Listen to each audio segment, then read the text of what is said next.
more homes than the Pac-12 network. We are the podcast of champions. Fight! I give it back now to the 30, or down to the 20.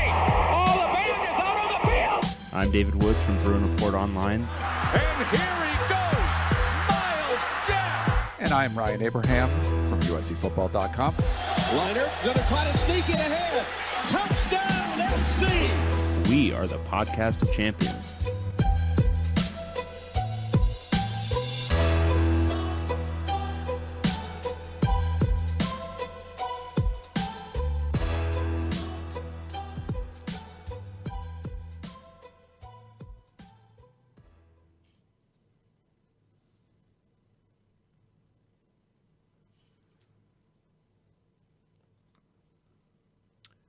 Welcome, everyone, back to the podcast of champions. I'm David Woods from Bruin Report Online, the UCLA site on the 24/7 Sports Network. And I'm Ryan Abraham from that USCFootball.com place. Yeah. And I cover the USC Trojans, part of the 24/7 Sports Network. And when we partner up, David and myself, It's like so weird how you have to point that way because of the way you've structured this. Yes. You're pointing at your bookshelf right now. Wonder Twin Powers activate. We become the podcast of champions, talking all things Pac-12 football, at least for another year. Yes, we're talking Pac-12 football. We got an exciting show for late June. We're trying to bring on a special guest. He's running a little late, so we're going to try to add him on the fly. We'll see how that works. If not, we'll just kind of chat about stuff. This is such a professional show most of the time that I think people are going to feel a little bit cheated if there's any kind of technical issue whatsoever. Right. It happens. So, yeah, I think... My contrast against the red today is really incredible. You're blue and red? Yeah. I know. I like it. Well, what we're doing is we're going to talk a little coaches in the Pac-12. And we're going to try to bring in, and let me see if I can do this right now, David Bartoo. He's over there at CFB Matrix, part of the Matrix Analytical team. So I'm going to bring him on in a second. But want to let you guys know, if you like the show, you want to comment on there, you can do this a number of different ways. Send us an email, pac12podcast@gmail.com. You can call or text us at 424-532-0678, or you can tweet us at Pac-12 Podcast. And, of course, the website is pac12podcast.com, where you can get all our stuff. We also love to do the reviews. If you have an Apple phone, iPhone, you got an iPad, something like that, and you want to follow the show, which means subscribe, we love that for the Podcast of Champions. And then also you can leave us a 5-star rating and some kind of funny review. We get a bunch of those. David, do we got any new ones? We have no new ones. Okay. The last one in there is the first 500 words or so of Moby Dick. So if anyone else has any classical literature that they'd like to use for a review, if they have anything, I don't know, recipes, anything they want to share, but make sure that it has a 5-star review, that'd be great. We're not particular. We are not. Well, it looks like I think I got this working on the fly. Hold on. Let's see if we can do this. Looks like we got David Bartoo on the screen there. David, can we hear you? I don't know if we can hear you. How you doing, man? You got me? You got me? We do. Look at that. Pyrex pickle blowfish. Call the ball topper. Yeah. This the engineering background at work, David. That if is that what that was? Yeah, basically like trying what type of engineering was this again? Electrical. Oh, okay. Well, this is almost electrics. I mean, literally the reason this is like circuits. Literally the reason I have the website is because I wrote the code to create the website back in the 90s when you didn't just make websites easy. Whatever. It was on a GeoCities. Originally, and then I did do my own code and stuff. But Dave Bartoo, you follow on Twitter at CFB Matrix, doing some work with CBS and 24/7 Sports. If you've seen a couple of the articles where they come in some of the analytics that Dave compiles, and I saw recently they did a top 10 head football coaches in college football, and it was interesting. And there was I was talking to him off air about like some of the tiers of that. We wanted to kind of go over where the Pac-12 coaches land. But anyway, thanks for coming in, David. And maybe kind of if you want to give a quick explanation of like what Matrix Analytical is and where this data and stuff comes from. when you talk Yeah, about well, this? yeah, the coaching aspect of it. Well, actually, the Matrix Analytical, the whole concept of it, we started on that about 13, 14 years ago, 2009, 2010. And what we wanted to focus on was all the off-field stuff. So our analytical forte is coaching. Okay. It is helping programs. We work with programs all over the country on staffing. We work on creating recruiting analytics because most programs collect some data. They don't collect a lot of data, and they never analyze it. So we try to create efficiencies in recruiting. And then we do a lot of work on officiating behavior to figure out how to psychologically manipulate the game based on officiating behavior. And then we do a lot of devil's advocate work. When teams come to us and go, hey, everybody's telling us to go for 2 all the time. And we say, no, that is really dumb. And here's why. So, but the most of our focus is on off-field analytics for college football. And our big one is coaching. So the top 10 that we put out with CBS and 247 for active head coaches, that's only 10 of the 2,805 guys that we have graded for college football this year. So not only do we do head coaches and coordinators, we do everybody that wears a headset. So our database is just over 15,000 coaches in FBS and the FCS since 2009 going forward. Active, inactive, it doesn't matter. It is simply the biggest search engine database for coaching information in the world. Okay. That's quite the undertaking. How do you, I mean, especially for assistant coaches and deeper into the coaching staff, how do you go about reducing the noise of a rating like that? You know, making sure that you're not building in who the head coach is or what the program is into a rating of, you know, coaches who might be just getting started in their careers, or if they've spent the entirety of their career at a single program. Thinking about like Alabama effect on coaches and that sort of thing. Right. Well, the Alabama effect is something we call here's one of our nerd words inside the office. Okay, it's relative talent differential. I like that word. Right. For any of you fellow nerds out there watching this, you're like, what? That sounds cool. And everybody else is like, yeah, what the hell? But really what it is we try to quantify the difference between the talent of the team and the average talent they face. It's kind of a modified strength of schedule. We call it ease of schedule, EOS. So let's look at it relative to Alabama. Alabama, number 1, number 2 recruiter in college football for a better part of the last decade. So when they play a football game against anybody but let's say Georgia, they have a positive relative talent differential. They have more talent on their side than what they are facing. So an offensive coordinator at Alabama putting up the same numbers as the offensive coordinator at Colorado, well, the numbers are going to weight that Colorado offensive coordinator as the better guy because he is dealing with a lot less talent and a much tougher schedule relative to the talent they have. So that's one of the ways that we try to balance it out. The other way is we don't give anybody a full grade till after 3 years. So that, you know, the one hit wonder, the one guy I always go back to really recently that everybody can kind of relate to is Doug Belk at Houston. 2 years ago, first year as a defensive play caller, top 10 defensive scoring efficiency, right? You look at that and you go, man, this guy is a superstar. But in our numbers, it says, nah, he's still a 3-star guy, but he's trending in the right direction. But let's not get too far over our skis on this dude. Last year, bottom 20, bang, on guys that might get lucky as a quarterback coach with an NFL quarterback their first few years, or you get a really good group of core kids.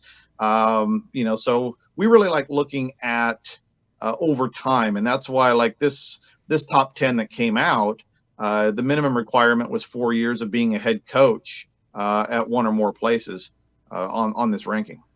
So we when we talked offline, there were sort of like tiers of college football coaches in the Pac-12. So we wanted to focus on the guys in the Pac-12. I love that you use like the star thing, like, oh, he's a 4-star. head coach or a 3-star defensive coordinator or something like that. But there's some new coaches. You have like Jake Dickert, who, it was this is going to be his second year.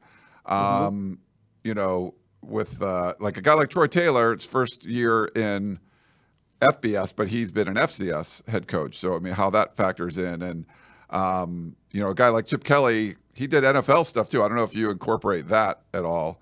No, we don't incorporate the NFL. We finally, this year, we completed our FCS database.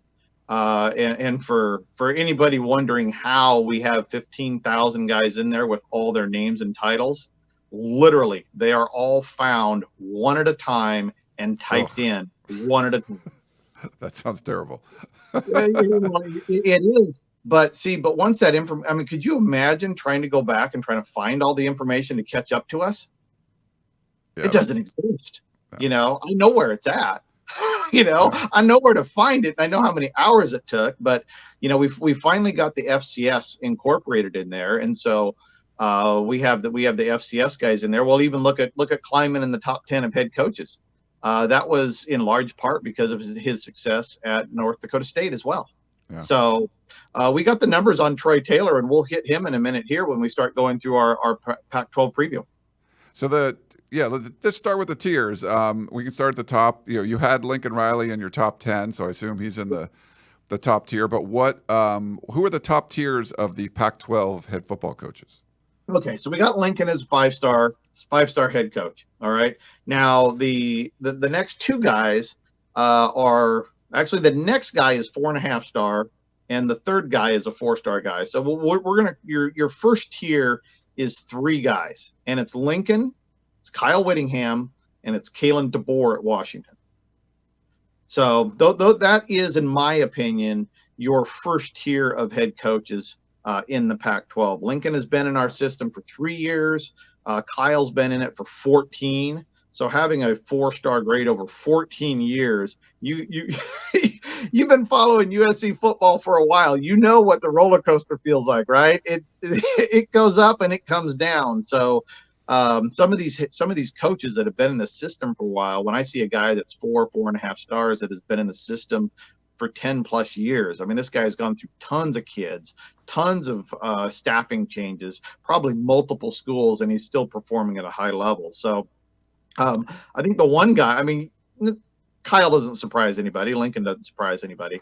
But DeBoer, if there was a guy, he only has 3 years as a head coach, so he doesn't even qualify. If there was a guy that could break into that top 10 out of the Pac-12 next year with Lincoln, watch Kalen DeBoer, because look how well he's set up. He had a really good year last year.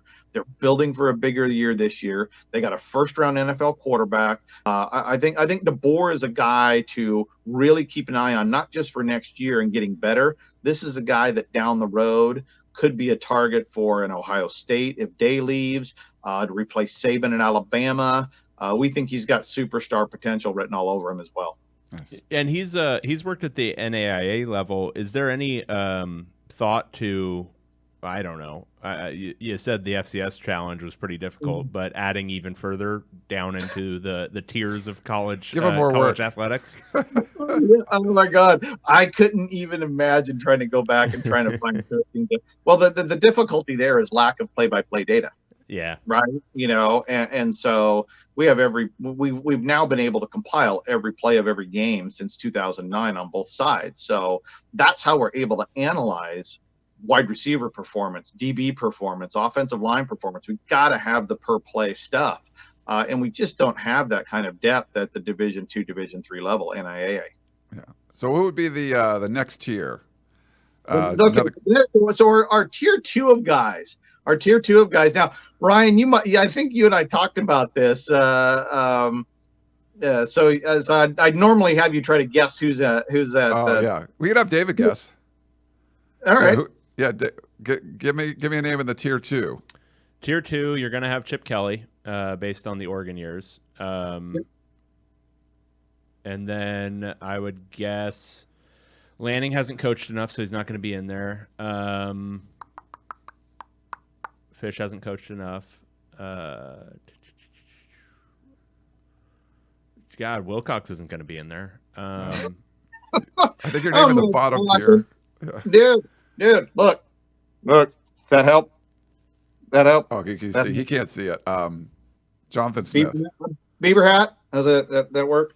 Yeah. Jonathan Smith makes sense. Yeah. Very good. So tier 2, we got Jonathan Smith. And I know, and folks listening, if you go, rank these guys, that's really not what we're into. We like grouping guys together because we know our rankings aren't perfect, right? But we know Lincoln Riley is one of the top 10 head coaches. Where you want to put him in the top 10, that's up to you, right? So the same thing with this second group. Now, Chip Kelly, when he got to UCLA, obviously his grade, I mean, you're talking about a 4.5-star guy. The numbers were really way up there. And he has dropped down considerably, mainly because the dude can't staff on defense to save his life. I didn't realize this before. I'd only realized this afterward, but like at Oregon, he never had to do anything. It was handed to him. Mike Bellotti created the staff, hired everybody. The defensive or offensive guys, none of it was Chip's, and he never had to staff at Oregon. And we really missed that hole of experience in the system. And so now that we've been watching Chip at UCLA, dude, he has lost so many games with garbage defense. I mean, bad defense, time and time again. He's got one of the lowest graded defensive support staffs in our system still after what, 5 years at UCLA. So Chip's down in that second tier, still an awesome play caller, but second tier guy. Jonathan Smith has worked his way up into the upper part of that second tier as well at Oregon State. He's been head coach now for 5 years in our system and has been working his way up there. So really solid second tier, 4-star head coach there. And this one might surprise people to be in that second tier, but Troy Taylor at Stanford. And nobody really follows FCS, but Sac State for 3 years under Troy Taylor was pretty badass. And not only were they pretty badass, they progressed. That's another metric that we use is regression and progression. That's a big reason like why Jeff Brom is in the top 10 is because he took 2 programs, bottom of the bucket Western Kentucky, bottom of the bucket recruiter Purdue, and made them big time winners. Purdue was in the Big Ten championship game last year, worst recruiter in that division. So we really take that progression of results seriously. And that's why Smith and Taylor are up there, because they're progressing their programs so strongly in a short period of time. So as far as Troy Taylor and Stanford as well, for everybody listening, I think that's a really under the radar staff. He picked a lot of really good guys up. Nobody's talking about Stanford because Shaw ran them right into the ground the last couple of years, but it's going to take a few years to come back. But from a coaching standpoint, Stanford is really, really good right now. They're crushing recruiting too. I mean, recruiting really well. So it seems like Troy Taylor, it's going to probably take him a while because I think the roster's still crap, but I'm picking them last, I think, in the Pac-12. But I think that he's doing the right things to turn them around. You want to see Stanford be good again. Yeah. Next tier, what's the? I don't know. Do you have like just all the rest, or is it like? It's almost all the rest. See, because you got Deion Sanders with 2 years of experience. Okay, you got Lanning with 1 year. You got Dickert with 1 year. You got Dillingham with nothing. Dillingham is just nothing. There's no conversation there other than us laughing about it if it doesn't work for hiring a guy that is an average offensive coordinator for his career. So but as a head coach, we got nothing on that guy. Jed Fish, 2 years. He's the only guy that is trending below average right now. His first 2 years in our numbers are below the national average, and it's just not going in the right direction in Arizona, in our opinion. So, but again, this is why we wait at least 3 full years to get a good beat on somebody. But if we were tiering up the first and second year guys, I'd put Jed on the bottom of that group.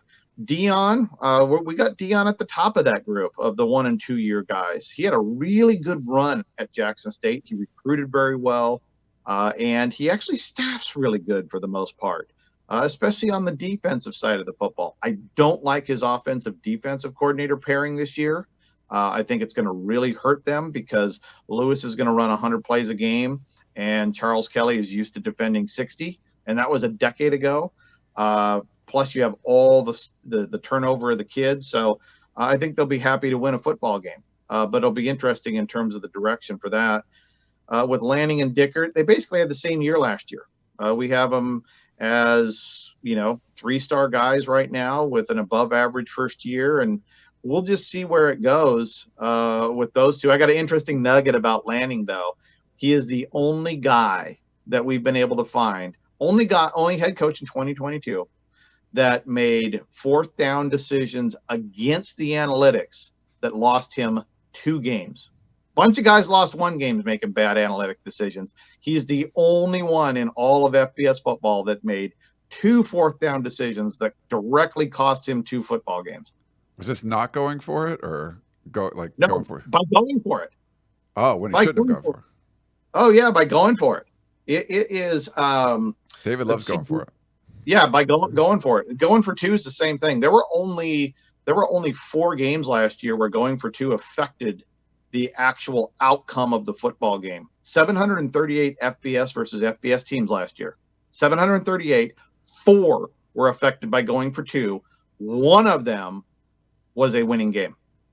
Wow. You know that, right? The only game that was won on a 2-point conversion, Utah USC. The other 3 were lost on 2-point conversions. Interesting. That's true. I've got one more for you, Dave. Could you give us a sneak peek at what the just to give people kind of a gauge of maybe some guys who are underachieving nationally, like in your when you're looking at FBS coaches, what does the bottom 10 look like? Are there some names that stand out in there? I don't want you to give away the whole game because I'm sure you. The bottom. Oh, okay. So we're gonna talk some crap here, right? I want to. Yeah. I mean, I'm not gonna let you get out of here without talking some shit. Let's get after it. I can say shit on the air now. Yeah. Go for it. That makes it a lot easier that I don't really have to hold back and I can be myself a whole lot more. But now it's. Let's make sure I don't work for any of these guys. All right. Okay. No, actually, we turn down a lot of business because we don't like hitching our wagon to guys that aren't going to perform at a high level, and so now, I was on the air yesterday, and I kind of got the same question, and the question was really more like, what guy is people are always talking about that your numbers say is like, right? That's good. I like that. Yeah. I like that too. Instead of guys that are like, oh, that guy sucks, right? It's like, well, yeah, we know that Willie Taggart, like last year, Willie Taggart, bottom 3 head coach in all of FBS, coming into the season. It's like, okay, we knew that. There's no surprise there.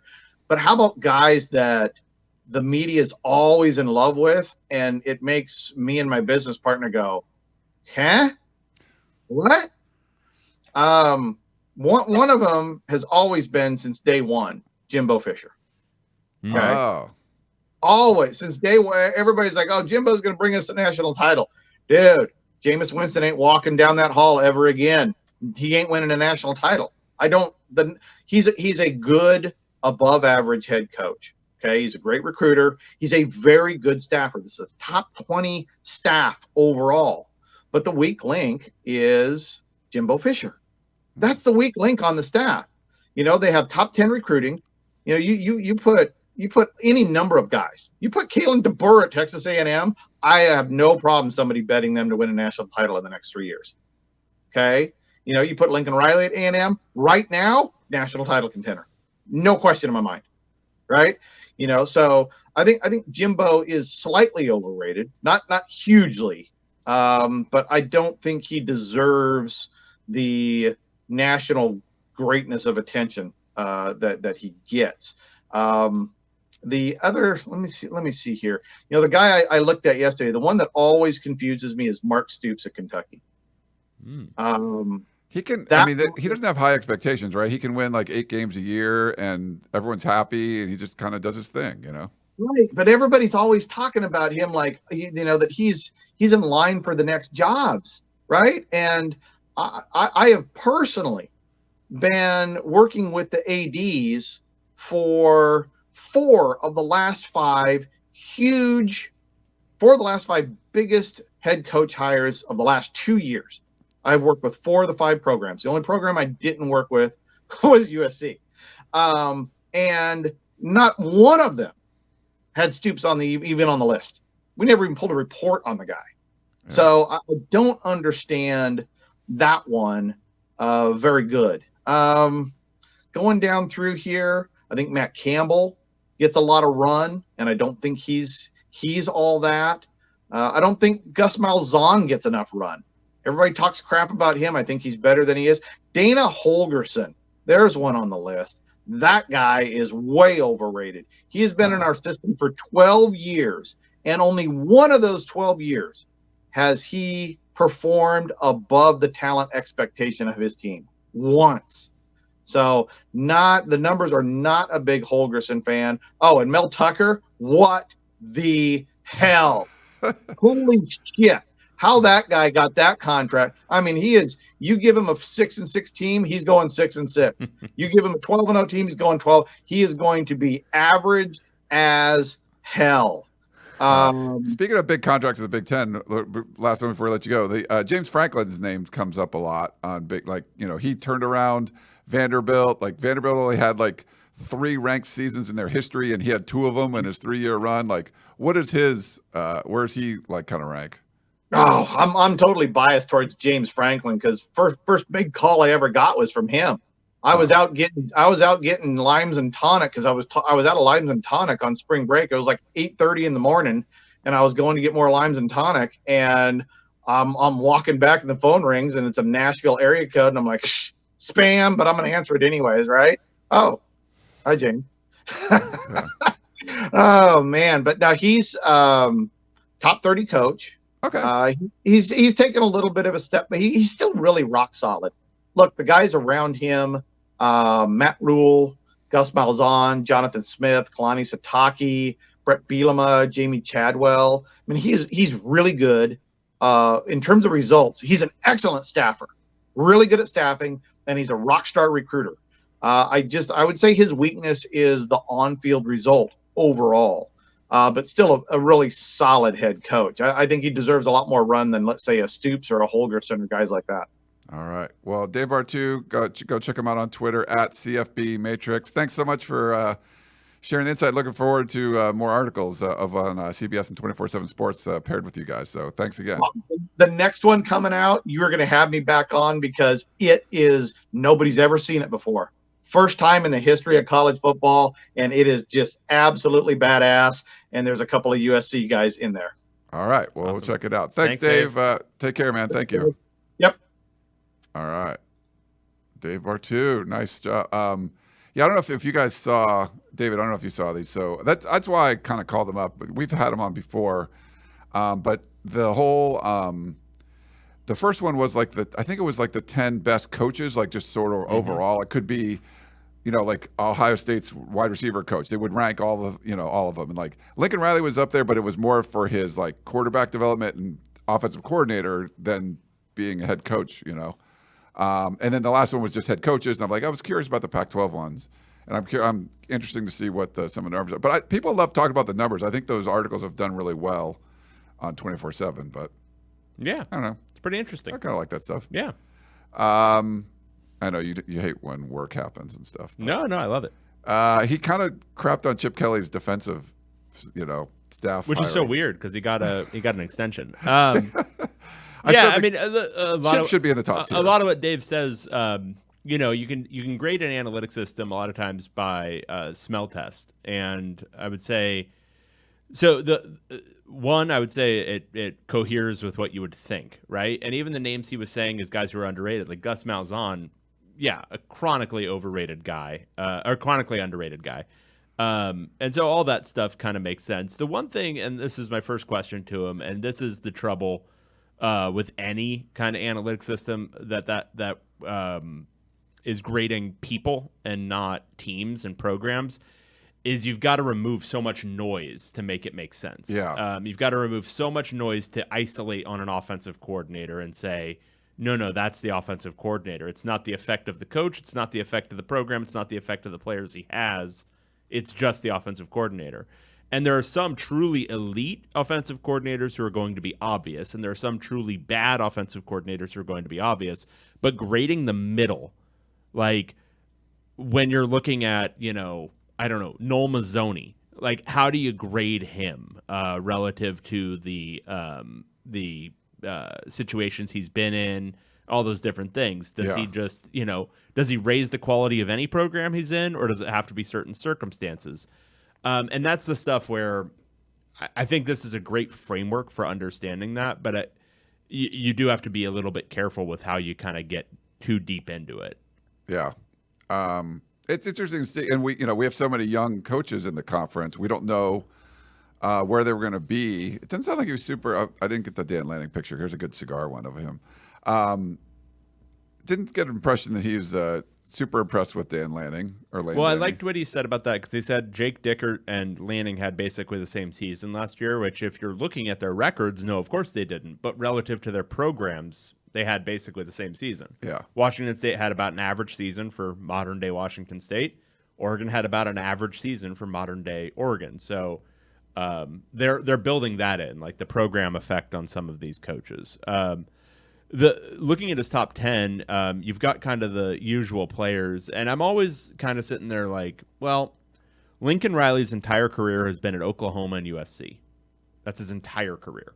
As a head coach. Yeah, as a head coach. But that's his entire career. What would he be at Washington State? What would he be at Washington State? If he was at Washington State, would he be any better or worse than whatever random air raid guy they have now or whatever, And I think that's the part that it's just it is hard to build in that extreme of a program effect.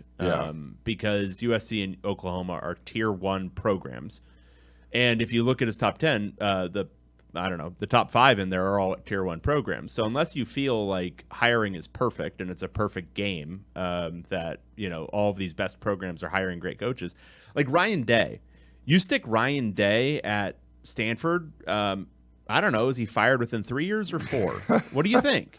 Yeah. But he's like, so I actually talked to him off, and so as a play caller, he had Ryan Day really high. Like a lot of Lincoln's success has been like as a quarterback developer and a play caller, an offensive coordinator, like having 3 Heisman winners and all that kind of stuff. So I think that's sort of what gets but where was Ryan Day's like a really good offensive coordinator. Like Kirby Smart's a really good defensive coordinator. So I think part of it is like built in like what they do well. It's not just like they're head coach of a major program. They actually do something well coach-wise, like before they were. Right, but Ryan Day's, I know his 2 years of OC experience directly before his head coaching year was under, what was that gentleman's name? Urban Meyer for Ohio State. Who seemed to be pretty good at shit. Yeah, it's just like there's a program effect that even happens at that level where it's just like, okay, if your career in isolation is entirely in a tier 1 program, yeah, and what do we know? It's like a privilege thing or whatever, right? Like there's advantages for that, but we've seen people get those jobs and stink. Like right? Nick Saban is a great one because Nick Saban before he went to Alabama, before he went to LSU, Michigan State. Yeah, he was really good at Michigan State. Nobody was talking about him like he was the best coach in the history of football. Yeah. There's a like if you stuck Nick Saban 10 years ago at Cal, does he produce Alabama? Does he produce Jeff Tedford era Cal? I don't know. Yeah. I have no idea what it looks like. So I don't know. It's interesting. It's food for thought and it's fun stuff. I just don't know. I think there's a lot that you have to, a lot of waiting that you have to do. That's just very, very, very hard to do. Yeah. You know what tomorrow is? So we're recording this on, and if you're watching us live on our YouTube channel, appreciate you doing that. We got like 40 people in there in the live chat and stuff. So you can put questions in the comment box and stuff, but we appreciate when you're watching and chiming in. I've tried to put some of your comments up on the screen. But we are recording this live on June 29th. Do you know what the tomorrow anniversary is? of the day, USC and UCLA rocked the world. And yesterday was the anniversary of my friend of a friend telling my friend, and then him telling me that this was happening, and me saying, "No, it's not." Oh, so he mentioned this is the same friend yesterday. that said Colorado's leaving. Yesterday is the anniversary of me not breaking the news that UCLA and USC were going to the Big Ten. And he's the one that said Colorado's leaving. Correct. Interesting. Yeah. Okay. That hasn't come to fruition yet. By the way, it's coming, baby. Hold on. We need some no media rights deal yet. Yeah, tell me about It hasn't happened. But yeah, tomorrow's the anniversary of USC and UCLA sort of rocking the college football world and leaving. Well, I guess it would be, so what's tomorrow? Friday. I guess Saturday is July 1st, if I'm not mistaken. Is that right? Or is there 30? Is there 31? 30, yeah. July 1st is Saturday. Did you just ask if there were 30 or 31 days in June? Yeah. I don't know. Like, didn't know off the top of my head. Hang on. Is there a way to do a poll on our YouTube? Can we do I don't know polls? about a poll. You can ask like comments and stuff. All right. Sound off in the comments if you are aware of the number of days in each month. All right, Ryan, quick quiz. No, I don't. Like, Can we do the quiz? Sure, yeah. All right, January. 31. February. 28. Or 29. March. 31. April. I think 31. 30. 30. Okay. May. 31. June. 30. July. 31. August. 31. September. 30. October. 31. November. 30. December. 31. Okay, so you only missed one. That's pretty good, yeah. But I don't like just on the top of my head. I won't like. My 7-year-old and my 10-year-old would not miss the one, but yeah, okay, that's all right.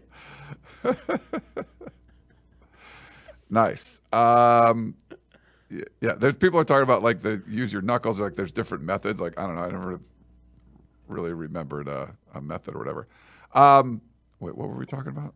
Oh, and so July 1st, that will be 1 year. We will be 1 year before officially USC and UCLA leave. So July 1st, 2024, USC and UCLA members of the Big Ten. So we'll actually be inside a year and counting sort of that down and see what's going on there.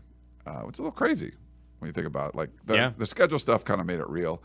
Did you see Ross Dellinger does a nice job over at Sports Illustrated? I think he was the first one to get that NCAA memo, I guess, that was sent out about basically they were kind of declaring war on NIL collectives and saying things like you're not allowed to offer any kind of donors to collectives incentives, because I guess Texas A&M was like saying, hey, you donate to the collective and you'll get better seats, like for football games and stuff. The NCAA says you can't do that.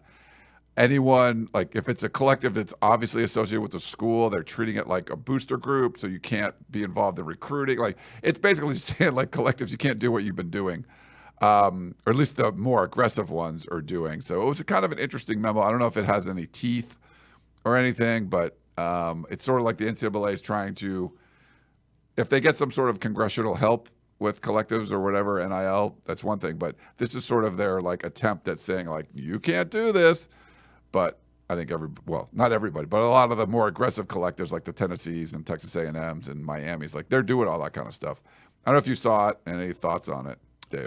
Yeah, I would be skeptical that it does have any teeth. Now, the problem is not putting these rules in the first place. Right. Letting the organism grow, letting it fester, whatever you want to call it, and then attempting to institute safeguards. They created a system where virtually every program has some sort of NIL collective now supporting it, and so they've developed a system of operating, and now putting that back in its bottle or whatever is going to be very difficult. And this is a pretty I won't say high-handed. Are these all rules that would have made sense at the beginning? Yes. Absolutely. But you can't wait. I mean, what are we, 2.5 years after they said, hey, yeah, do whatever the hell you want? It was like literally like a 1-page 3, like don't do this, don't do this, don't do this. Go do NIL. And then I was impressed with the collectives just coming around. I guess there were some schools that were already doing this kind of underground, so they just sort of like bubbled up to the surface. But collectives happened fast. I was like, what? Like people like GoFundMe's or whatever, like, pooling their money together to like pay players. Like didn't even think about that. It just happened so fast. It's just like, it's not acknowledging the reality of the situation, which is if this is instituted immediately and all the schools decide they're going to stop doing this, which isn't going to happen, but say they did, there are promises that have been made. There are contracts that have been signed. There are deals that have been done. So what? They're not supposed to honor their agreements now? Yeah. Like there's inequity that's going to happen for the players if anybody actually accepts this ruling as having teeth. So nice try. No, I don't think they can do this. And the problem is we're still probably a couple years away from players getting paid by the schools. And so you can't then remove this support as well. So I doubt it has any teeth. I'm sure some schools will take it as having more teeth than it does. Some schools with particularly overactive compliance departments. Looking at you, school I cover. Same schools we cover, both very compliant. Oh my God. They're compliant folks. We get emails if you like take a picture of a recruit, like a recruit's picture in the background at practice, you're like, oh my God. Well, I mean, think about USC. The effect of dropping down 15 scholarships. I mean, it was felt for generations. It's still going to be felt in 2050. That's in their minds. Yes, they still go back to that. Like we had sanctions of like, oh my God, that was like a long time ago. But whatever. They also, I don't know if you saw this. Part of what this was. So all these state laws are coming out, and they're sort of encouraging or allowing more and more on the NIL side. California has obviously been a trailblazer for this. They were the first state to have an NIL bill. It was, in the future, and then I think some others like Florida might have came out and did a similar bill, but it was going to happen a lot faster. Now they've got this lawsuit against USC and the Pac-12 about athletic departments having to share money. They're trying to pass stuff in Congress or whatever to allow athletic departments to share revenue with players from the revenue sports and all that. But and I think mostly in the South, there are states that are passing laws basically to help their state school beat their competitors. Like they can do more in NIL and things like that. And the NCAA was saying, oh, by the way, if your state, you need to follow the NCAA, not your state laws, because we're a volunteer organization that you chose to join. So even if your state says you can do this, we're saying that you cannot. So there's a lot of stuff going on with, you got state politics, you got national politics, you got the NCAA trying to put the toothpaste back in the tube. It's a pretty crazy situation. Yeah, no, totally. And I just don't. I think they've created a system that's just, it's screwed up in a lot of ways. This isn't the way to have done this, but it's still better than what was present before, which was nothing. Yes. And so you just kind of have to go with this crappy situation you've created. It's probably going to, end result, is it really going to have that much effect on the overall power balance of the sport? Probably not. Yeah. Like the rich who were already paying a lot of players or paying players, just they're doing it above board now. Yeah. So. I want to give a quick shout out to Coach Prime, Deion Sanders. So he had to go in the hospital. He had that circulatory problem where he lost a couple toes. There was talk that he could potentially have his leg amputated. Apparently that did not happen, and he's recovering. So wishing Coach Prime the best. That'd be just weird if you had like a one-legged Coach Prime on the sidelines. Yeah, it's the kind of stuff we haven't seen since like the 20s. You're probably talking about like a World War I vet who was like coaching college football back in the 20s. With yeah, maybe like a peg leg, but not something you see too often. No, not in modern era. Do you have any like friends, family with amputees or anything? Or no, the most I can think of is like a finger or two. Okay. From accidents. Like, Right. You know, stuck my hand in the table saw again. Oh, damn. My graphic design teacher in high school, he had, like, it was like the longer he worked, the more of his digits on his fingers he had to sacrifice to the. Oh my God. Yeah, it was this guy, Tony Hawksworth. And he was missing the first digit on his ring finger, and then while I was in his class, he lost the second digit on the ring finger. You were there? No, I wasn't there, but that year. Okay.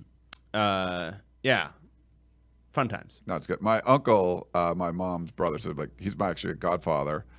Had a motorcycle accident. I don't know. It was probably like 15 something years ago, and all kinds of damage to his leg, all these surgeries and stuff, and it just was constant pain, really to the point where they like dislocated his leg, like just below the knee. Ooh. So he's got like a fun, cool blade and stuff. He's still like, he's 77, I think, and does like CrossFit and golfs and everything still like on one leg. So it's pretty badass when you go out with him. But That's it's fun. amazing. Yeah, we'll go hiking sometimes when he's in town. And You ever seen like a three-legged dog, like when they're Yeah. running around? They're like faster than four-legged dogs. they It's can like crazy. move around good. Yeah. There was some video. This is like total off because it's us. We're off topic. It was like this dog that looked like he was like limping and stuff, and he like gets food and then he just walks off. So he was like totally faking like an injury to get like this treat or whatever. I thought that was pretty funny. Yeah, dogs are awesome. There was shout out to Cody Nagel. He's a new desk guy for 24/7 Sports. He's putting out some interesting sort of stats. There was playoff. Yeah, he was doing some like playoff appearances by conference. Pac-12 has only had 2, Oregon and Washington, but number of schools. SEC has 3, Big Ten's had 3, ACC has 2, Big 12 2. But yeah, so we need to get another one in there for the Pac-12 if you can, and also the Directors Cup. It used to be called the Sears Cup, but Sears doesn't really exist anymore. Stanford wins this every year, right? Now, yeah, because they haven't. They just keep adding ridiculous sports that nobody's ever. They do have more sports and all this stuff, but so Stanford's won. Who's like 2, 3, 4? Who would you think in the Pac-12? I mean, the classics: USC, UCLA, Cal. USC is 10th, but they were second in the Pac-12. UCLA came in 14th, which is a little surprising. Usually they're higher. They've won like a few championships this year. I don't know why they would be that low. Washington came in 4th at 21, and then Cal just behind them at 22. Because I know Cal usually wins some championships every year too. Yeah, it's usually that. I mean, it's usually Stanford, USC, UCLA, and Cal because they have all the sports. They play more of the sports and win Yeah. the water polo, Sunny weather, and all that kind of stuff. Yeah. Yeah. Utah, ASU, Oregon, Arizona, all in like the top. They're like the top 43. Those schools I just mentioned are all fairly close. A little bit down from that, Oregon State and Colorado, and then Washington State's like they're 166. Like they're 100 spots behind 11th place Colorado. So I guess Washington State doesn't have as robust of an athletic department, but I don't know. I don't know how this stuff works. I know UCLA's won. USC won like women's volleyball. I mean beach volleyball. And they've done well in other sports, but UCLA's won like 2 or 3 national championships, right? You'd think they'd be higher than that. Yeah. I mean, I don't know. I don't follow the Olympic sport performance as much as I should, much as I could. Yeah. And so I have no idea. They won, I think, 2 titles this year, but whether Like soccer? whether track and field was just average or abysmally bad, I have no idea. Yeah. All right. I think that's about it. Why don't we take a break? I haven't even looked at the questions, but let's take a quick break and we'll come back and answer some questions.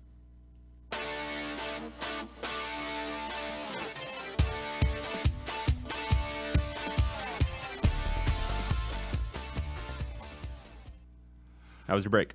Mine was good. Yeah, How about yours? it was okay. I think someone signed you up for Our Time now. What are we on? No, I thought R10 was the one we already had. No, I'm saying like Our Time is what's it called? It's like an old people, like for seniors dating. Yeah, so, like, that was the one that already signed us up. Oh, okay. Yeah. I saw more of those in there. I thought I had unsubscribed from this one though. Oh, maybe you have. I'm not sure. And then we still get Match.com constantly. Are those going into the spam box? Or Yeah, whatever? they're in the social section. Linda signed us up for Match.com again, I think. Oh, this Linda person. Yeah.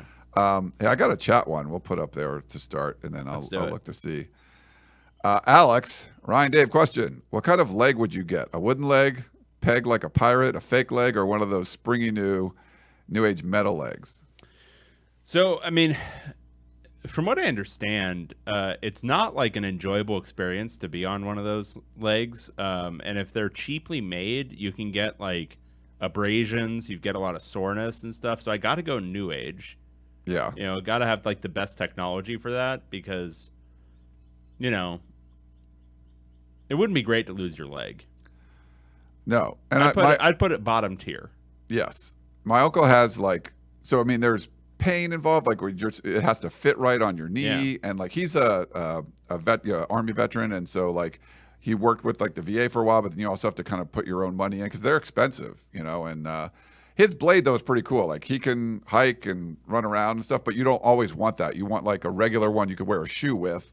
So you kind of have to swap out depending on what you're doing. If you're doing something athletic, the blade thing's cool. It's springy and you can bounce around. But all of it, just the way it fits on there, because it's, you know, it's connecting to your knee or wherever you're amputated from. All right, so arm or leg, which one would you lose? Oh, shit. I mean, if it was, I think leg. You take a leg? I think so. I mean, it would have to be left arm if anything, because I'm like very right-handed. Right arm or a leg? Leg. You? Oh, sorry. Both legs or an arm? Oh, crap. No, I think it would. Yeah, I think it would have to be an arm then. Okay. What about you for either one of those? If it's left arm, I'd probably lose the left arm before I'd lose my legs. Yeah. But both legs, man, that'd be tough. Both legs would be really, really tough. Yeah. Because like one leg, you can definitely. I mean, I see my uncle getting around. It works pretty well. Frank said, "Tell Dave that Lincoln, Nebraska, is only 1,500 miles away." So I guess he sent an attachment on that. Mm. Frank, not in Sacramento, but almost halfway to Nebraska. Okay. I wonder if he's somewhere else. Yeah. Cool. 1,500 miles? Maybe. All right. This is from my 63 Chevy. Oh, nice. Coach Olympics. Gentlemen, because it's the off season, we need some debate and solid questions for the two of you two to answer. The two of you, whatever. Question 1. Would an elite high school team like St. Thomas, IMG, Allen, etc. be able to beat an average D3 team? The high school team would almost certainly have a talent edge, but the D3 squad would have the extra few years to bulk up and could maybe own the line of scrimmage. Thoughts? I have a buddy who played D3 football. I'm going to go with the high school. I think so too. Yeah, because my buddy's not really he was a starter, started at multiple positions, and he's not very athletic. It's funny, my early like mid-20s or whatever, I was playing on like the softball team. I was living up the Bay. I was an engineer up in the Bay Area. And one of the dudes on our team, like I was better than him or whatever. And he's like, yeah, I played AA baseball and stuff. I'm like, you did? Like I played like up to high school baseball, but I was okay. I mean, it was pretty good. I just kind of stopped. Yeah. My dad was kind of a jerk as a coach or whatever. And I was like, wait, how did you were a professional baseball player? Like, I'm definitely better than you. Like, this doesn't make any sense, you know, like. A lot of minor leaguers out there. Oh my God, there's so many of that stuff. So Yeah. so that's why like the Division III, you're sort of like, oh my God, like maybe. Question 2. All 12 Pac-12 coaches are subject to an off-season coaching, quote, Olympics, where they will all compete in the following events, gaining points 12-1 based on how well they finish in each event. Okay. Which of them comes out with a gold medal, and who is the Colorado of the group? All right. The events are go-kart race, 18 holes of golf, a chess tournament, darts, NCAA football 2014 tourney where your opponent picks your team, team laser tag, North versus South, trivia, and cornhole tourney. All right, go-kart race. He said we're not supposed to factor in weight. So who do we think would be a good go-kart racer? Oh my God, do we have to go through everyone? No. Let's just pick who would win that event. Okay. Go-kart race. So so they weight down the cart so everyone's the same. This feels like a Kenny Dillingham. You gonna go with Young on this one? Mm-hmm. Okay, I could go with that. 18 holes of golf. You know, Jonathan Smith, like former quarterback. You think he's a golfer? I'm guessing he's a golfer. What do you think? I could buy that. Chess tournament? Does Lincoln play golf? I don't think so. Okay. Yeah, let's go John. He looks like he could, but I don't think chess tournament. A lot of head coaches don't play golf because they just don't have the time. Who's smart? Jed Fish? Ooh, Jed might be a good one. Chess? He could be an interesting chess guy. Darts is my man Chip. No question about it. Chip is he's the guy who hangs out in a bar and plays darts. He has a pint. Absolutely. Plays darts. Okay. I'll give you that one. NCAA football 2014, got to be Young. Dan Lanning. We'll go Dan Lanning. Okay. Team laser tag. So North versus South. All right, so this is going to be a youth former question. divisions. All right, so DeBoer, Dickert, Jonathan Smith, Lanning, and Troy Taylor and Justin Wilcox versus Kyle Whittingham, Hunter, but old. But as far as guns Deion go, Sanders, not super mobile anymore. well, Lincoln Riley, Chip Kelly, Jed Fish, Kenny Dillingham. I'm going to go North. I think I'm going to go North too. Yeah. Trivia. All right, who are the more interesting coaches to talk to? DeBoer's not super interesting. Dickert's not super interesting. No. Lanning's not super interesting. Smith is not interesting. Troy Taylor's not interesting. Wilcox isn't interesting. You got to go South. Yeah. So who in the South is winning trivia? I mean, it could be Chip again. Maybe Chip? He Yeah, probably Chip. Yeah. Yeah, again, something you do in a bar with a bunch of friends. And then a cornhole. Like he literally, I told you the story. Like he literally, like when I told him my high school in Massachusetts, he named Howie Long. He's like, oh, Howie Long went there. Yeah. I'm like, what? Like that was a long time ago. Cornhole tournament is, I'm going to go Deion. Oh. Just pure athleticism. He's going to get it down, and he's going to be throwing perfect strikes. Yeah, I think I would go with that. Yeah. Well, Dan Lanning coming from the South. There's like, oh, I'm a guy who's played at frat parties and I've done pretty well, and then there's I'm a supreme athlete and I can do anything if you give me like 3 practice throws. Yeah. That's Deion Sanders. I'm pretty good at cornhole. Are you pretty good? Yeah, I'm yeah, for the same reason. Like, yeah, I can doof around and do any of that stuff. We got West Texas Mike, 13-9.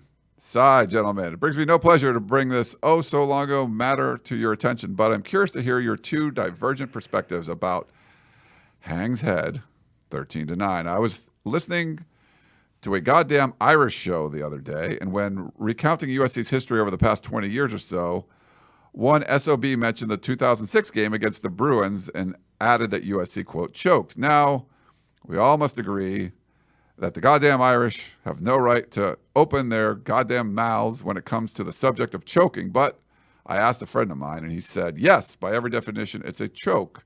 To only score 1 touchdown against a rival when a national title game berth is on the line is a choke.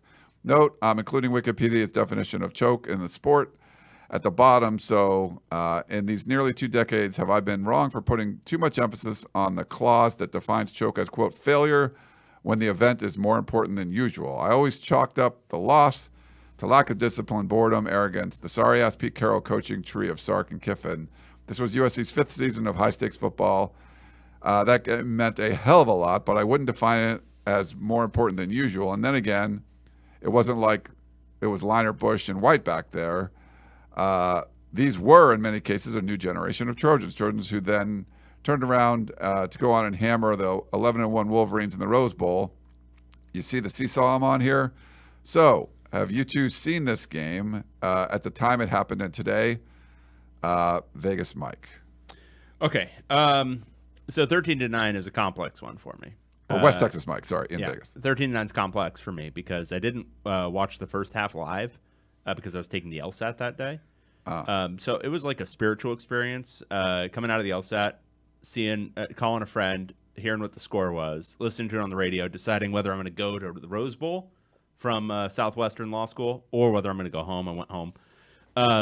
And then banging pots and pans and getting super silly with it that night. Now, knowing that Carl Durrell was going to get more time. Whatever. At that point, like that game was such an experience that we were all convinced he deserved more time at that point. Yes. So here's the UCLA perspective on that game. Is there were some factors that were not related to the emotional part of that game that needed to be stated. Dwayne Walker was UCLA's defensive coordinator that year, and he was a pretty good defensive coordinator, but if there was one thing he was brought in to do, it was to fuck USC's offense up, because he had just been an assistant for USC just prior to him arriving at UCLA. So his understanding of what USC was trying to do offensively. Now, he was okay otherwise. Like, he did pretty well against Notre Dame, except for the final 2 minutes. Like, there were some other, like, really good games. But that game was like a magnum opus defensively. They, like, the way they had it scouted out was just every time there was, like, a pitch to the outside, there were 3 linebackers. It was Christian Taylor was right there every single time. Like, they had all of the keys of that offense read completely. Like, this was UCLA's Super Bowl in so many different ways, but it was also like what their defense had been designed to do under Dwayne Walker. So there was an element of it where this was going to be a tough game for USC that year, whether or not they were emotionally engaged. Now, I can't speak to their level of emotional engagement. I'm sure once they were getting their, dicks kicked in by halftime, they certainly got a little bit more engaged. But whether or not it's a choke, I don't know. I mean, I kind of go on the a choke is more of a circumstantial thing. Like, if you had big things on the line and you lose a game, that's a choke, whether it was a justified loss or not. Like, if you were a program that was going to play for a national championship, if you win this game, then it's a choke. So I think in some level it's a choke. But there were a lot of factors in there that it was going to be tough regardless. It was at the Rose Bowl, which is always a tougher game, and they had designed literally everything for that game. Yeah. Choke didn't really, I don't really look at it as a choke. More, it's like, choke is like you're missing 2 free throws with the game on the line, and you only need to make 1, and you miss them both. And it's sort of like, that's something you could do every day. I mean, John David Booty throwing the interception to Eric McNeil at the end of that game was a little bit of a choke. Okay. I mean, that would. But to me, that was more about. But it was also a spectacular play. So that's another thing where it's like Eric McNeil picking that ball off instead of just tipping it. That was incredible. But John David Booty continuing his beloved tradition of throwing the ball into the hands of a defensive lineman. Kind of his fault. I go with that. I would say in this case, like you'd mentioned, this was UCLA's Super Bowl. Like, literally, you're designing your defense for a game at the end of the season, and who cares if it doesn't work other games, whether it's not, like basically putting all your eggs into this basket. Like, all we want to do is beat USC this year. Like, basically that's all. And then USC sort of like not giving a crap as much as they should have. And then, doing it then, like later in the game, but not when it matters. I think it's more about the emotional and, investment in the game. So it wasn't like, the choke, I think it seems more about how emotionally invested they were. And like, you're playing a team on the road that had circled this game forever, and USC hadn't circled the game. It didn't really care as much, and then comes back to bite you sometimes. I think it's more about overlooking, an important game. It's more about your mindset going into it than choking in it, I guess. But yeah, and USC had beaten UCLA 66-19 the previous year. Yeah. So overlooking, I generally don't buy overlooking as an argument for the rivalry game, because first, players don't have the same feeling about games that fans do, and for them, talking shit to your buddy that you went to high school with that's on the opposing team is pretty important. Yeah. Like, whether or not like that team's good or whatever, it's like, I want to talk some shit.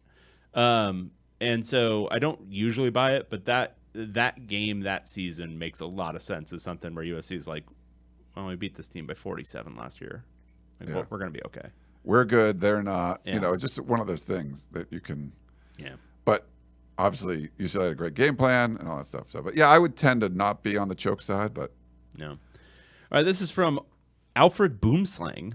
All hail, David Woods. Wow. All hail. I applaud you, Dave. Not only are you acknowledging that the Nebraska Bug Eaters are a complete trash program, but you also take pleasure in feasting on asshole. A true modern gentleman. That's all. Okay. All right, thank you. That's an interesting one. Mhm. Podcast question from, looks like Anthony. Ryan or Dave, which do you prefer? You can only choose one. And this is, he has a blue pill and a red pill. Showering in the morning. Is the blue pill. Showering at night. Is the red pill. I'm a blue pill. What are you? I have gone back and forth on this over the course of my life. I was, as a child, a shower at night person. Okay. Up until, boy, I probably transitioned somewhere in college. Became a shower in the morning person. I'm now firmly, and I would say 95% of the time, I'm a shower in the morning. Occasionally, I will do a double dip. I will shower in the morning, and then I will also shower at night if it's been a day where I'm doing stuff like, sweating or whatever. But I'm mostly a shower in the morning. Now, there is a school of thought that you have to shower at night or else you're making your bed disgusting every single day. That's fair. You got to change your sheets. Yeah. But I don't buy that. Yeah, it's kind of like... It's kind of bullshit. Well, also, are you going to, okay, so you shower at night, then you go into the bed, and then you wake up in the morning, and you just go out and do your day after, just stewing in your own juices for 8 hours? Why are you doing that to other people? For me, it's more about, the hair. If I get out of the shower, whatever, you put, stuff in your hair, whatever you do, however you get your hair ready. And some people don't, I guess. And it's okay. And now if I go to bed, you have bedhead and stuff. So if I wake up, am I going to work with bedhead? What? That's the other thing. Yeah, no. And that was a big part of it for me is I get mad bedhead. And even when I had, quite a bit more hair than I do now, Where'd that go, Ben? I get the huge cowlicks back here. And it's just like horns. Yeah, no. And it's just I can't go anywhere if I don't shower in the morning. And so it's well, what am I going to do? Yeah. So, yeah, I mean, there's just some logic involved because I think for I don't know. I think if you keep very close cropped hair and you don't style it in any way, then you can shower whenever the hell you want. Yeah. But I've always gotten even if I buzz my head, I get cowlicks. I just get big chunks of hair in the back. I sleep hard, man. It's just hard on sleeping. Your head. Yeah. Just pressing my head hard as I can into the pillow. Nice. I think I got one last one. All right. This is from Frank in Sacramento. Big NIL could keep kids in college.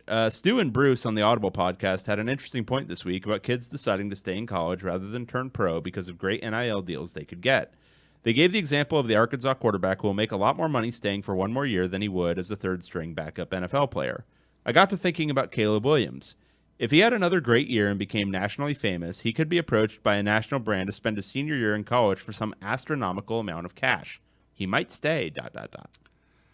So I think if you're a top draft pick, I don't care how much NIL money you're going to get. I don't think it would make sense.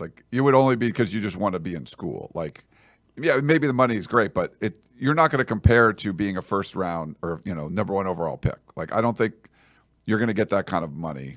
Generational wealth sort of thing. And this comes up a lot, David, where people are well, then, why doesn't he just go off scholarship and then he can just get NIL? And it's no, there's it's like being a certain class of you're a scholarship player, walk-on player. They've tried to bridge that gap, but there's definitely a gap there. You don't want to be a walk-on and just getting a lot of money because it's just, you're kind of in a different category. So those guys that people try to come up with that stuff, I don't really buy it, but I don't know what you think.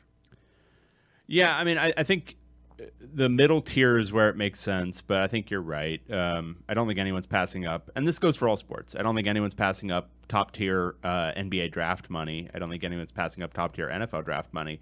The only time I've ever seen it, and I guess this is the longer bit of information we have, is occasionally you will see a baseball player opt for college when they don't their potential placement in the draft, even if they are going to be a late first rounder or an early second rounder, they don't like it for whatever reason, or they can't pre-negotiate, or I don't know how it all works, but they'll occasionally go to college in that situation. Yeah. But for the most part, guys who are going to get big signing bonuses and money to play what they've always dreamed to play. Because unless you get a real nutcase, and there's some, these guys aren't dreaming of playing college sports.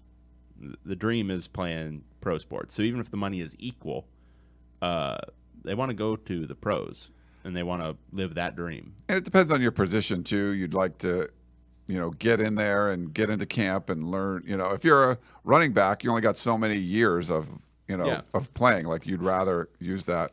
We get to see some cowlicks there. It was nice. Yeah, man. If you're watching on YouTube. Uh-huh. We got a couple in the chat, and then we'll get you guys out of here. Thomas, seems like silence from George Kliavkoff isn't by choice, rather because of Comcast litigation or wrongful termination lawsuits. And then he followed that up with,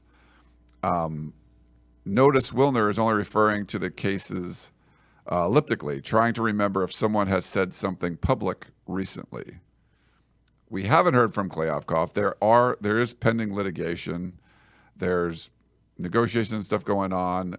Also, tomorrow is the last day that San Diego State can leave without paying double the exit fee, leave the Mountain West.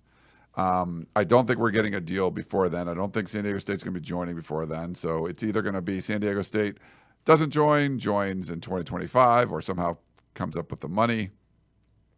Or the Pac-12 just says, we're doing 10, we're not doing... I kind of feel like the Pac-12 is going to do 10 for 2024 and then maybe expand after that. I don't. What do you think? I don't know. I mean, I really don't. And we're not getting any clarity. And this does not strike me as a particularly good excuse for why we aren't. He has to say something. It's his job. If he is prevented from saying something because of lawsuits, well, he can still talk. Yeah, he can still talk. Also, he has a duty to said duty. Well, he's just got a lot to do. I mean, you've got to say something. You have to be the public face, and if you are so inhibited from doing so, then your regime is a failure and your league is a failure, and you need to move on. I mean, I think they can't, like, if this was at all legitimate, which I don't think it is, I think the reason he's not talking is, again, very obvious. They don't have a deal. They don't have anything close to a deal, and until they do have something close to a deal, he can't assuage the concerns of any of these programs in any kind of meaningful way. He can do a little bit. Like, that's why you hear Washington State's idiot, what's his name, Kirk Schultz? It's why you hear him saying something. Washington State's idiot. You got Arizona's guy popping off occasionally, and they're all just Michaels or whatever. Yeah, Robert Robbins, Michael Michaels. But you got these guys just flapping their gums because Kliavkoff, probably the only thing he can say is behind the scenes some bullshit like, oh, it's looking good, and then they can take that whichever way they want. But there's no deal. Like, if there was a deal, we'd be hearing a lot more. There's nothing. So no, I mean, no, it's the only way this strategy works. Like, the only way, like, it looked like, okay, we see why, is because they got some crazy good deal that's off the, out of the box. And it's like, wow, that's impressive. Okay, we'll give you the benefit of the doubt. You don't have to talk all the time. If it comes out, it's just like an average deal or below average deal, then it's just like, I think it's just a poor strategy. Yeah. So I've got a couple of topics I need to talk about. Oh, did you? I have one more question. Or do you want to do? Oh, no. Please, question. Okay, let me pull it up here. Sorry. Let's do. It is Eddie. Since 24/7 Sports now doesn't rank the LA schools in the Pac-10, why are you two not doing a podcast about Wisconsin and Purdue? Dude. So the class of 2024, so if the rankings, because all the recruiting is going on for 2024. And I would say, like, when I was talking to USC people, and I don't know if you do this with UCLA, I would be like, oh, USC has a number 2 class in the Pac-12 behind Oregon. And they would say, who cares? Talk about the Big Ten. I'm like, well, they're still in the Pac-12. But to be fair, like, the 2024 kids won't be playing in the Big Ten. So, I mean, in the Pac-10 or Pac-12. So those recruits won't see the Pac-12. So I go, okay, that makes sense. But 24/7 Sports actually changed the rankings now. So when you click on Big Ten for 2024, it shows USC and UCLA. And I think it's the same thing in the SEC. It shows Texas and Oklahoma in the SEC. Yeah. But we're still talking. We're not really a recruiting podcast. We're a college football podcast. And for the next year, USC and UCLA are still in the Pac-12. So Yeah. that's why. There you What happens after that, Eddie? I don't know. Oh, jeez. Who knows? All right. What are your topics? All right. So, kid movie update. Okay. Last week, I saw Elemental, the Pixar film, Yes. and I saw the Little Mermaid live action movie. Oh. And I'm going to give some quick reviews. Okay. Little Mermaid live action is fine. However, and this is an important note that anyone, if you have not taken your kids to see this movie, that you need to understand, consider, and possibly dissuade yourself from taking them. Okay. It is 2 hours and 15 fucking minutes long. It is so long. You are going to be at an hour, and you're going to be watching Ariel still under the sea, and you're going to be like, wait, At some point, I'm familiar with the plot of this film. Why are we still underwater? And there will be another hour and 15 minutes left of that movie. There are several new songs. They're mostly mediocre. She's a good singer, right? She's good. Ariel is good. I liked her. I thought Melissa McCarthy as Ursula was fine. Okay. Javier Bardem as King Triton was quite good. The Okay. prince was a nothing. Absolutely nothing. Is he a known prince or no? No, he's not. He's just a guy. I don't know. He's Okay. probably somebody. He's some young dude. Who cares? Then there was Aquafina is the bird. Okay. She's drawn some criticism. I don't find her character in this film particularly annoying. However, I find most of her performances kind of annoying in most films. So I guess it depends on your mileage related to her. Okay. David Diggs was fine as the crab thing. The crab thing. Yeah, the little lobster thingy. Okay. The movie though was fine. It hit all the beats. There's nothing new in it really besides the songs. It needed to be at least half an hour shorter. Gotcha. Okay. Elemental. A little more editing. Elemental. This movie is like they took the color palette from Inside Out and the structure of Zootopia and put it together into like this paste and then combined that with the absolute non-plot of Encanto. It's not very good. Okay. Eddie says it's horrible in the chat. Yeah, it's a conglomeration of a lot of like ideas that worked in other movies and trying to make them work without any conflict or anything that really makes a whole lot of sense. Now, if you took out all that bullshit, there's a nice little romance at play in that movie, but it's way lesser than what you're typically seeing from Pixar in terms of theming, in terms of like what kind of story are they trying to tell, what kind of because Inside Out, like, it's really good and it rings true and all these other things, and it's everyone can identify like aspects of their feelings about childhood and all that kind of stuff in there. You've got that. You've got Up, where the first 10 minutes will break you as a human being if you have a soul. Right. You've got Coco, which is just absolute best exploration of death for a kid ever in the history of the world. So many moments that make you tear up. This one had none of that. It was a nice little romance. Could have just been a romantic comedy of two people. One an immigrant child, one like a child of immigrants, and the other one, some layabout son of rich people, and it would have been, a 70% of Rotten Tomatoes. But they made a Pixar movie about it. It wasn't very good. Gotcha. They have a good cast too, right? Like there's all like famous actors doing all the voices and stuff. Correct. Yeah, but it's just crap. Oh, also, they played a short. So, Pixar does the short films. The short film before this one was about the guy from Up, Carl. Okay. Remember Carl? Yeah. Big square face with the glasses. Him getting ready for a date. It's the worst Pixar short I've ever seen. Really? Again, just like plotless, nothing going on. Trying to rob some of the like emotional resonance from Up with the wife and the whole thing, but like not even hitting that very hard. It's just an old guy getting ready for a date. And I think it was just to like whet people's appetite because I believe they're working on an Up sequel, which there cannot be any demand for, because that movie has absolutely no rewatchability because you have 10 minutes that is just absolutely poetic. It's the best thing Pixar's ever done. The first 10 minutes of that movie. Like, it made me, 5 of my friends at 24, hungover on a Sunday afternoon. We were all just sitting there weeping in a movie theater. It made that. But then the next, like, hour and a half of that movie is completely, like, it makes your brain completely smooth and it just falls off of it. Like, there's nothing about that movie that sticks with you in any way. You're like the little chubby scout guy. Yeah, and they're making a sequel about it. It's like, you don't need that. Nice. All right. Well, that's your movie review from David Woods, who takes his kids to see all these things and stuff. I did see Up, but like most of the other ones, I haven't. You know. Did Up make you cry?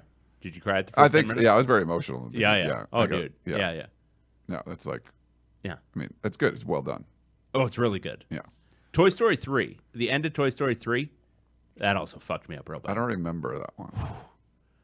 Like the first couple. It's like giving the toys away. It's bad. Oh. It's a tough one, man. All right. Well, that's going to wrap things up. Thanks to our guest, David Bartoo. And I don't know. I don't know what we're going to talk about next week. Maybe next week we'll talk about a media deal. Maybe not. I'll have to come up with some other guest or something, or because David doesn't do these things. This is Eddie's right. Hang on. It's a short story. They made 90 minutes. Elemental was the short. Elemental should have been a short. Like, it should have been a 7-minute movie. But they made it 90. Yeah. Oh. Anyway. Yeah. All right. For David Woods, I am Ryan Abraham. Hope you guys enjoyed the show, and we will talk to you next time. Goodbye.